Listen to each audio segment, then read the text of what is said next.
Bonsoir à vous, merci d'être au rendez-vous comme chaque soir pour votre journal. Voici le sommaire de ce mercredi 24 mai. Charles Leclerc sera notre invité pour aborder ses ressentis juste avant de prendre le départ pour le Grand Prix de Monaco.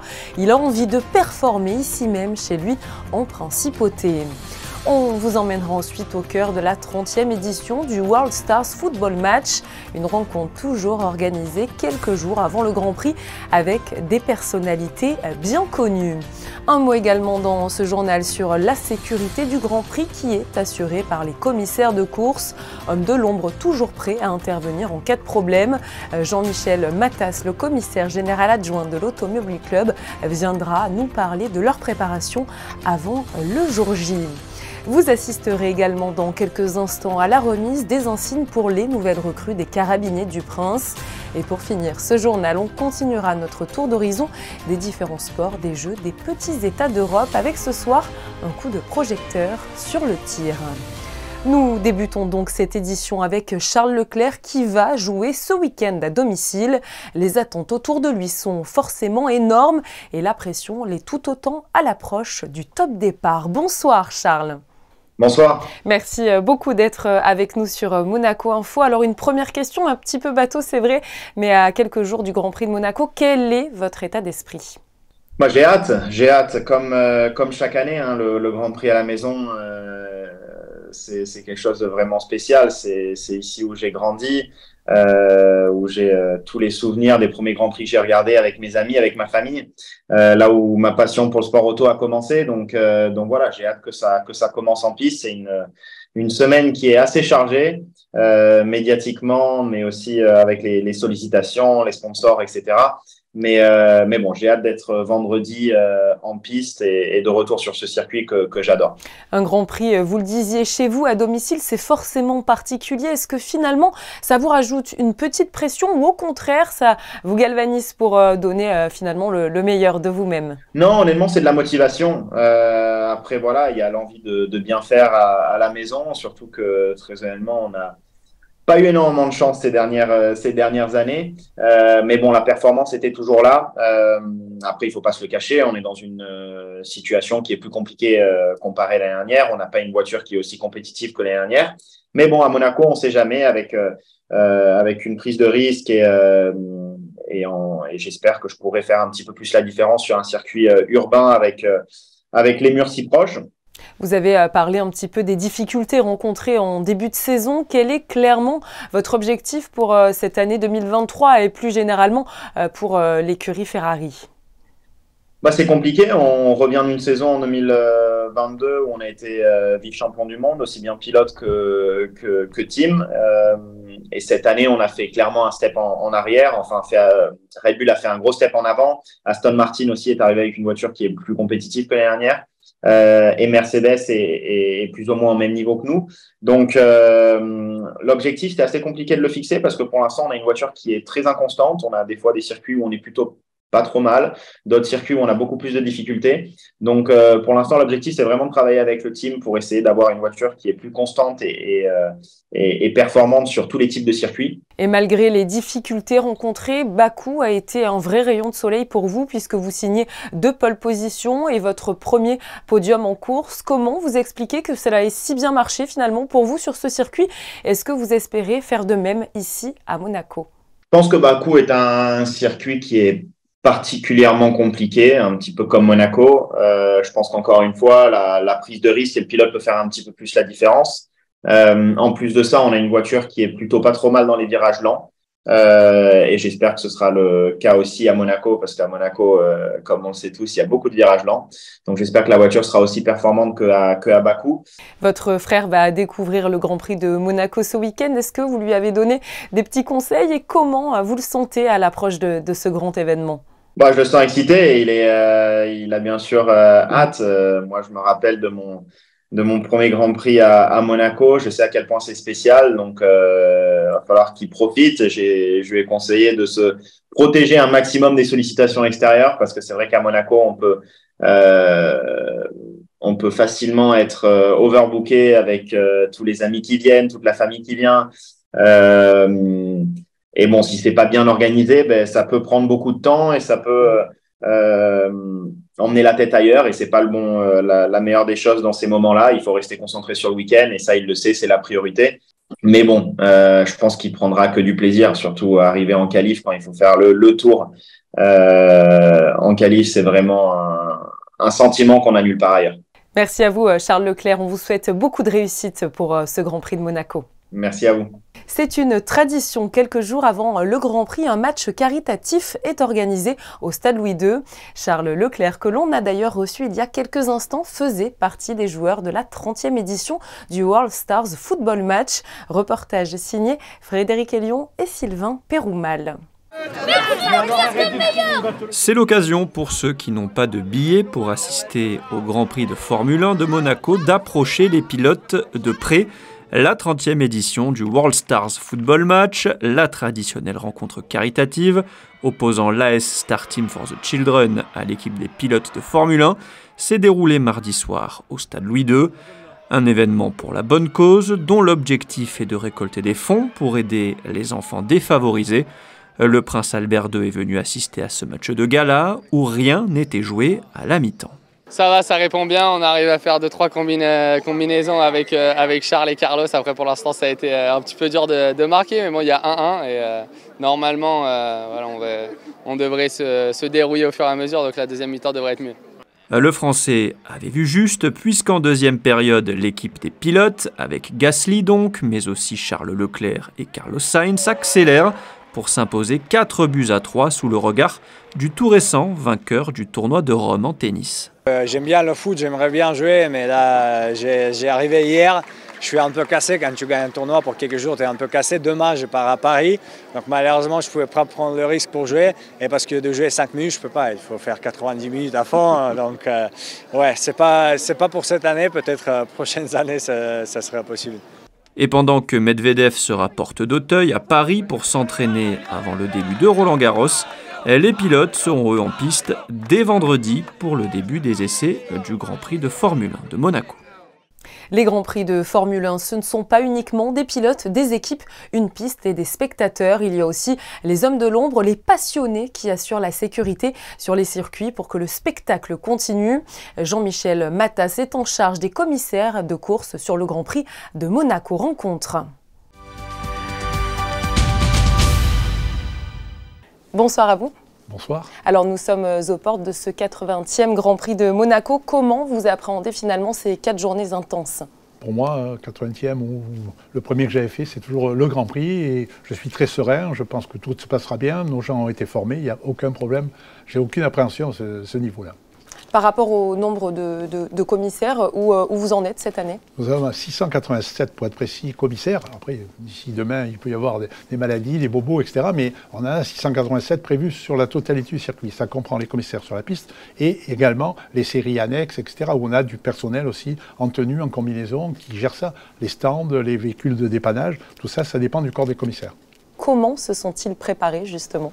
Mais déjà, une petite spécificité que je dois apporter, c'est que nous sommes l'Automobile Club de Monaco est le seul organisateur d'épreuves à avoir ce stage obligatoire pour tout le monde, qui est un stage non seulement pour les nouveaux commissaires, pour qu'ils appréhendent, qu'ils découvrent, mais également pour les anciens. Il y a un recyclage total qui est fait depuis les directeurs de course, donc le haut de la hiérarchie, jusqu'au simple commissaire de base, dans toutes les catégories. Le stage s'est très bien passé, sur une journée pour les anciens et 2 jours sur les nouveaux.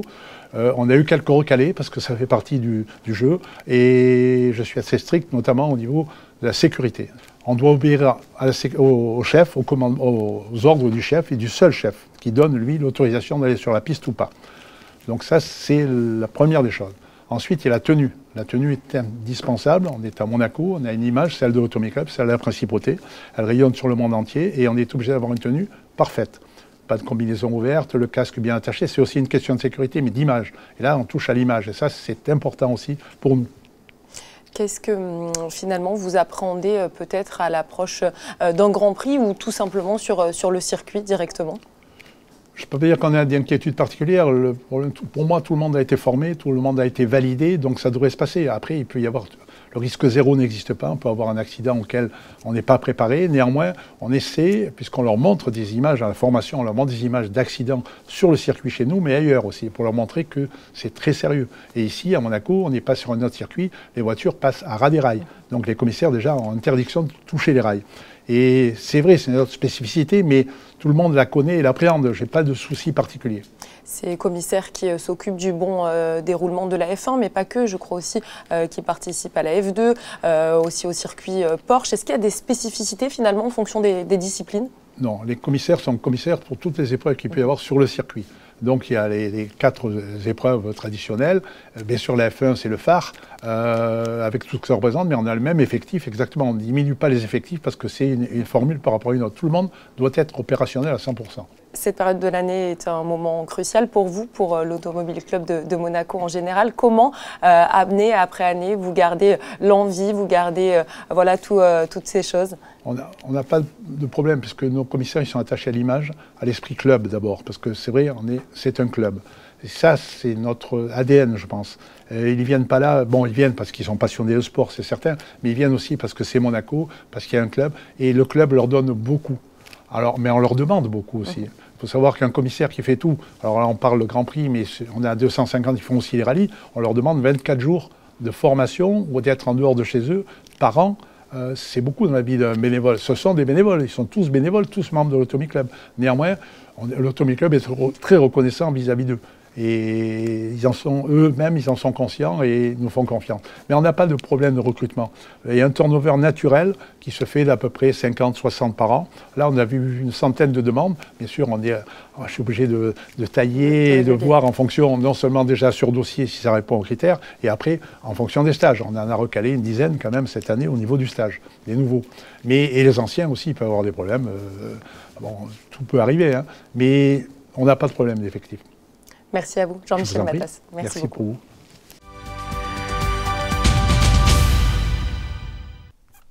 Et vous le savez, ce Grand Prix de Formule 1 n'est pas sans conséquences pour le trafic, le stationnement et les accès piétons. Il faut donc parfois se munir de patience pour se déplacer en principauté et surtout connaître bien les axes perturbés. Vous pouvez retrouver d'ailleurs à ce sujet toutes les informations pratiques sur l'application Your Monaco dans l'onglet Info ou tout simplement sur le site internet gouv.mc. Le départ du courrier des colis sera lui aussi modifié jusqu'au samedi 27 mai. Les relevages des boîtes aux lettres situées sur la voie publique débuteront à 5h et à 13h30. Pour le samedi, ils se feront uniquement le matin. Vous pourrez déposer votre courrier et vos colis dans les bureaux de poste jusqu'à 15h15 jeudi et vendredi et jusqu'à 11h ce samedi. Attention, je vous rappelle que les boîtes aux lettres situées sur le circuit ne seront pas relevées durant le Grand Prix de Monaco. La soirée annuelle qui s'intitule Grand Prix de la Fondation Flaujac a rassemblé une foule nombreuse lors d'un apéritif dînatoire organisé hier soir à l'Automobile Club de Monaco. Cette soirée caritative a pour objectif de récolter des fonds afin de financer les actions de la Fondation. Je vous rappelle que sa mission est de soutenir des jeunes sportifs en difficulté de la Principauté et des Alpes-Maritimes. C'est une cérémonie très émouvante et solennelle qui s'est tenue mardi soir sur la terrasse de la caserne des Carabiniers. Les nouvelles recrues de la compagnie ont reçu leurs insignes après plusieurs mois de formation. Le récit de Patricia Navarro sur des images d'Alexandra Marangoni et de Sylvain Péroumal. Ils étaient au départ 19 candidats. Passé une première sélection d'une semaine extrêmement difficile, mêlant épreuves sportives, théoriques, culture générale, des oraux, mais aussi des entretiens psychologiques et des tests médicaux, ils n'étaient plus que 5 en début d'année pour entamer une longue et intense formation de 4 mois, au terme de laquelle ils viennent de recevoir leurs insignes des mains de la marraine de la compagnie, la princesse Stéphanie. Je suis très content d'avoir vécu ça avec mes camarades pendant 4 mois et maintenant place au service général, c'est une nouvelle vie qui commence. Ça a été un long périple pour moi, pour nous tous, pour nous 5. Là on retient que du bonheur pour aujourd'hui, du relâchement, mais dans 2 jours on commence notre première garde. Une fierté d'avoir terminé, d'être enfin là, un grand soulagement surtout. Beaucoup de pression, beaucoup de travail durant ces 4 mois, c'était très intensif. Beaucoup d'émotions qui se mélangent, du stress, on a stressé, on est très fiers, de la fierté et puis de l'accomplissement d'être parvenu jusqu'ici. C'est compliqué d'apprendre un nouveau métier qui est un métier qui est très divers, il y a plein de choses à apprendre, tout ça en 4 mois.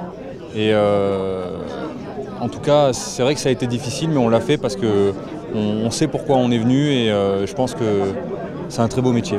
Ces 5 nouvelles recrues remplacent des carabiniers qui sont partis à la retraite cette année. Ils sont à l'œuvre depuis le mois de février. Ils se sont aguerris et ont pu se familiariser aux différentes missions qui leur incomberont en tant que carabiniers du Prince. On a modelé des jeunes alors qui arrivaient de milieux soit militaires ou civils. On a réussi à les modeler et à les faire grandir. On dit voilà, vous avez certaines choses en main, pas toutes les clés, certaines clés. Avec ces clés-là, vous allez pouvoir commencer à travailler. Et comme je l'ai souligné, leurs camarades sont là, leurs parents aussi, pour les accompagner tout au long de leur carrière. Et l'émotion était bien palpable pour la cérémonie de remise des insignes qui a réuni autour des nouvelles recrues tous leurs proches. Beaucoup de fierté, bien évidemment, un petit peu de stress aussi. Il s'est donné les moyens et il a tout fait pour y arriver et on est très fiers de lui. En plus, il finit major de sa promo, donc une grande fierté pour toute la famille. Je suis la plus fière des mamans, je pense, comme les autres aussi. Je me suis pincée pour ne pas pleurer, en me disant il faut que je reste quand même dans un état très correct pour lui. Et vraiment, c'est extraordinaire. Il est allé jusqu'au bout de son rêve et de ses ambitions. En avant. Les nouvelles recrues vont maintenant rejoindre les rangs de la compagnie dans une période très active, avec notamment la tenue du Grand Prix de Formule 1. Ils vont parfaire leur formation et prêteront officiellement serment le 3 juillet prochain. Tout autre chose à présent avec la mission pour la transition énergétique qui s'est rendue dans une classe de seconde de la Principauté pour rencontrer des élèves qui ont planché sur ma consigne. Alors que pensent les jeunes de cette nouvelle solution pour bannir les emballages de table à Monaco? Écoutez leur réponse au micro de Christina Thomel. Ça nous a permis de découvrir ma consigne qu'on ne connaissait pas forcément. C'est simple, c'est gratuit et ça aide la planète. Non seulement il y a beaucoup de restaurants à Monaco qui utilisent des emballages en plastique et que ça pourrait réduire de beaucoup des déchets qui sont produits par ces restaurants et par Monaco en général. Je pense que c'est une très bonne manière de réduire les déchets à Monaco et même peut-être plus tard dans le monde. J'ai appris qu'il ne faut pas nécessairement que la nourriture soit chère ou que la livraison aussi la soit pour bien manger, bien s'alimenter et aider l'environnement. Le grand départ approche pour les athlètes qui disputeront les prochains Jeux des petits États d'Europe à Malte à partir du 29 mai. On continue notre tour d'horizon des différents sports avec un coup de projecteur sur le tir ce soir. Le reportage de Frédéric Elion et de Lionel Bernardi. 7 athlètes représenteront Monaco en tir lors des prochains Jeux des petits États d'Europe. 4 en pistolet à air comprimé à 10 mètres, 2 en carabine à air comprimé, toujours à 10 mètres, et 1 en balle trappe. Avec le Covid, puis l'annulation des derniers Jeux prévus à Andorre en 2021, il a fallu s'adapter dans la préparation sur ce cycle de 4 ans. Il a fallu garder les niveaux, il a fallu surtout gérer la non-compétition, puisqu'on a eu 2 années blanches qui ont été un peu terribles pour les niveaux qualitatifs, et surtout garder une belle motivation pour aborder les matchs comme on doit les aborder. Et donc pour monter tranquillement en puissance jusqu'à ces derniers jours-là où ils sont tous en entraînement qualitatif. Donc ça se passe plutôt bien. Si Frédéric Porrasso disputera ses premiers Jeux des petits États d'Europe, plusieurs autres athlètes ont déjà ramené des médailles lors des éditions précédentes. Eric Lanza à la carabine ou Boris Jeremenko et Karine Ornella au pistolet. Quand on a goûté au podium sur les Jeux, on a envie d'y retourner. Donc l'objectif, ça va être de faire un bon match pour entrer en finale, de faire une bonne entame de finale et puis après d'essayer de grappiller pour aller jouer devant. On travaille sur le physique, on travaille sur la technique, sur le mental, beaucoup sur le mental. Et voilà, on fait des simulations de match et de finale et puis ça va nous emmener jusque là-bas. La compétition se déroulera sur une journée avec les qualifications le matin, puis la finale l'après-midi, mercredi 31 mai pour le pistolet et le vendredi 2 juin pour la carabine. Et alors que nous sommes aux portes du début du Grand Prix de Monaco, quelle météo est prévue pour ce jeudi 25 mai? La réponse tout de suite aux côtés de Christine Datomel. Bonsoir à vous. Bonsoir Julia, bonsoir à tous. Jeudi, des orages et des averses seront possibles. Le matin, le temps sera couvert avec parfois quelques éclaircies. La journée sera parfois ensoleillée, parfois nuageuse. Les probabilités de précipitations sont incertaines, autour de 50%. Les températures seront comprises entre 14 et 21 degrés. Le soleil se lèvera à 5h54 et se couchera à 20h59. Demain, nous fêterons les Sophies. Nous refermons ce journal comme le veut la tradition avec les photos de Frédéric Nébinger. Il était lui aussi présent à l'occasion de la remise des insignes pour les nouvelles recrues des Carabiniers du Prince. C'est tout pour aujourd'hui. Merci d'avoir été à nos côtés sur Monaco Info. Demain, vous aurez le plaisir de retrouver Émilie Rousseau à la présentation de ce journal. De mon côté, je vous dis à très bientôt. Belle soirée.